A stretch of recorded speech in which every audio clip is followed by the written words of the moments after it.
नमस्कार दोस्तों। जय श्री राम, राधे राधे।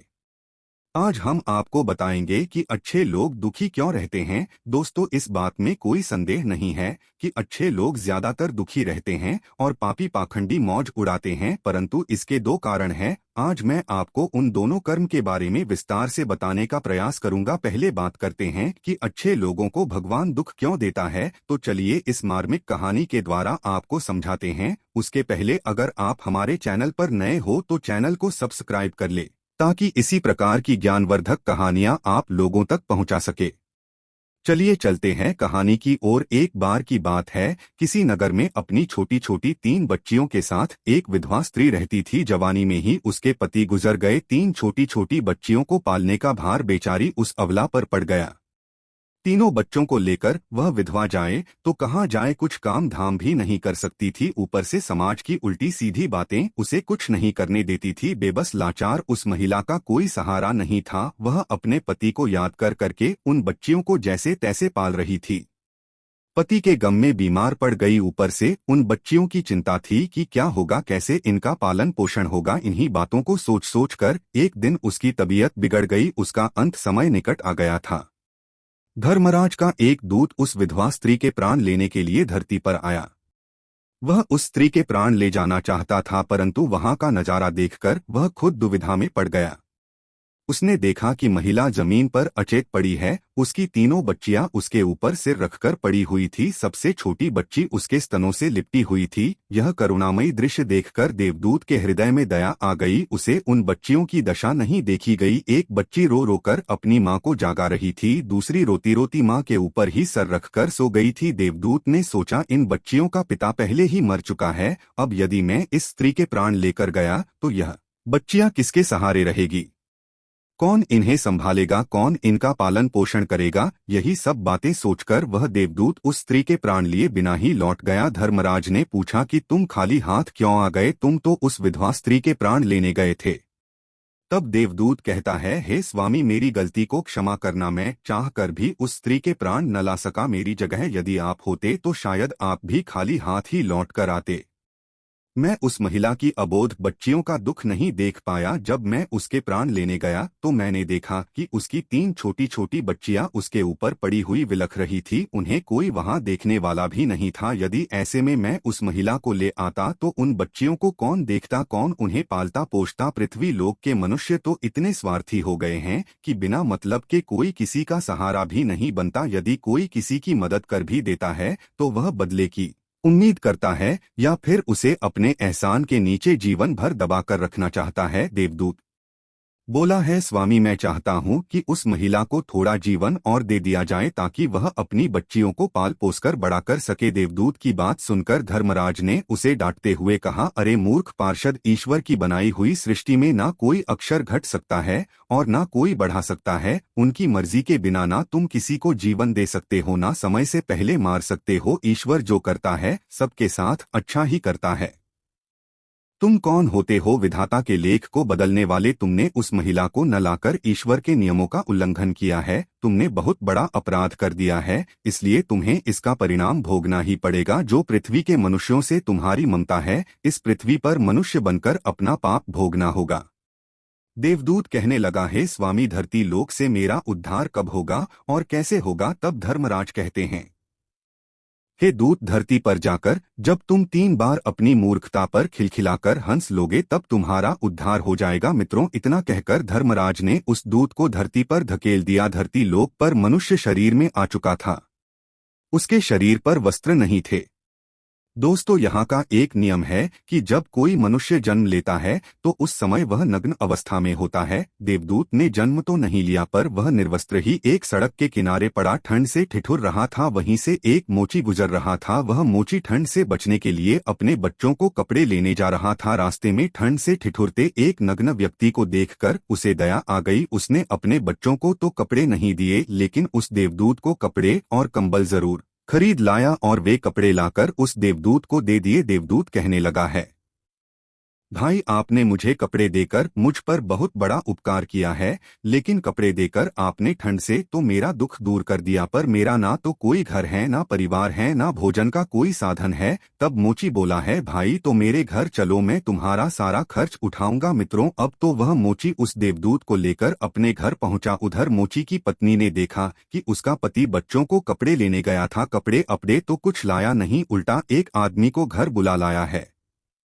पत्नी अपने पति से झगड़ने लगी, उसे भला बुरा कहने लगी। यह देखकर वह देवदूत बहुत जोर जोर से हंस पड़ा। मोची ने पूछा, अरे भाई तुम हंसते क्यों हो, ऐसा क्या देख लिया आपने? तब देवदूत ने कहा है, भाई मेरी हंसी का रहस्य मैं आपको अभी नहीं बता सकता, समय आने पर मैं तुम्हें स्वयं बता दूंगा। मित्रों, अब तो वह देवदूत उस मोची के घर में रहने लगा और कुछ ही दिनों में उसने मोची का सारा काम सीख लिया। देवदूत के द्वारा बनाए गए जूते और चप्पल खूब बिक रही थी। चंद रोज में मोची धनवान बन गया।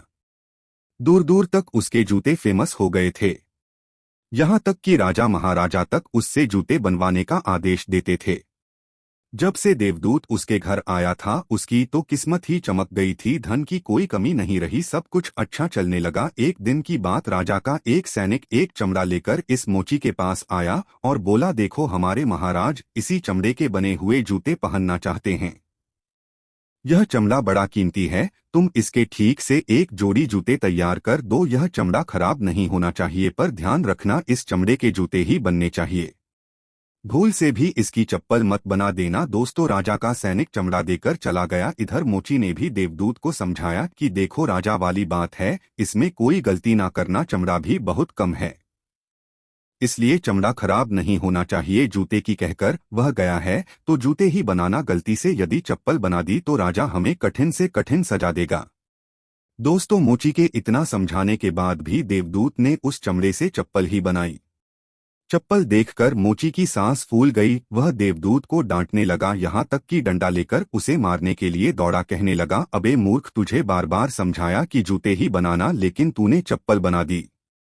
अब राजा हमें नहीं छोड़ेगा, तू भी मरेगा और साथ में मैं भी मर जाऊंगा, वह हमारे पूरे घर को फांसी लगवा देगा। दोस्तों, मोची को अत्यंत दुखी देखकर देवदूत एकदम से खिलखिलाकर हंसने लगा। उसे हंसता देखकर मोची बोला, अबे मूर्ख आदमी, काम बिगाड़कर अब हंस रहा है।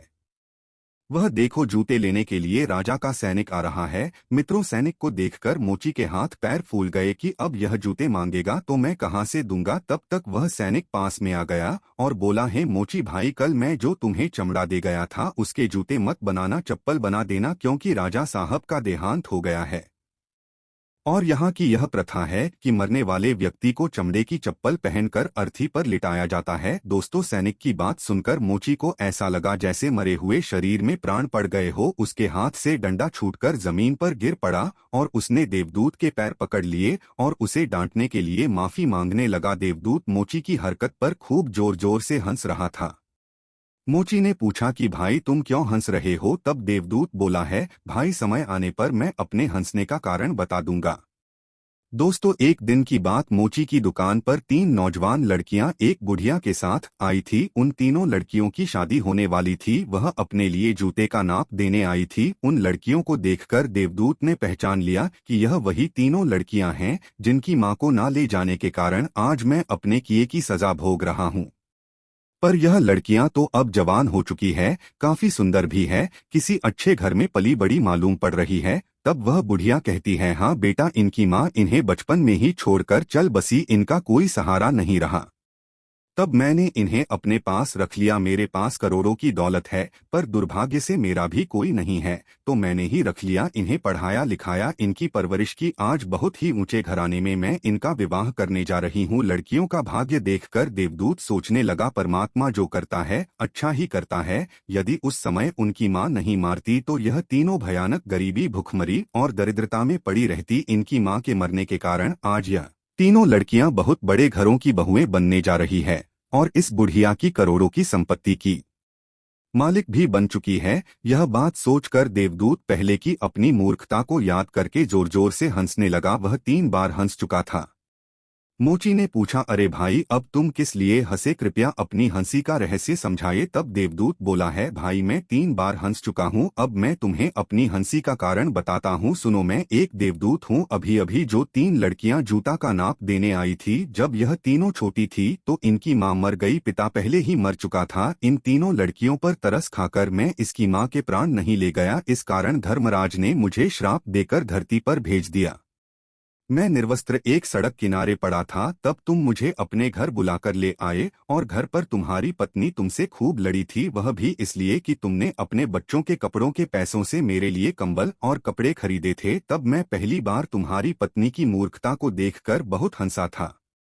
तुम्हारी पत्नी उन पैसों को देखकर दुखी हो रही थी जो तुमने मेरे ऊपर खर्च किए थे, पर तुम्हारी पत्नी उस लाभ को नहीं देख पा रही थी जो मेरे आने के कारण तुम्हारे घर की किस्मत बदलने वाली थी।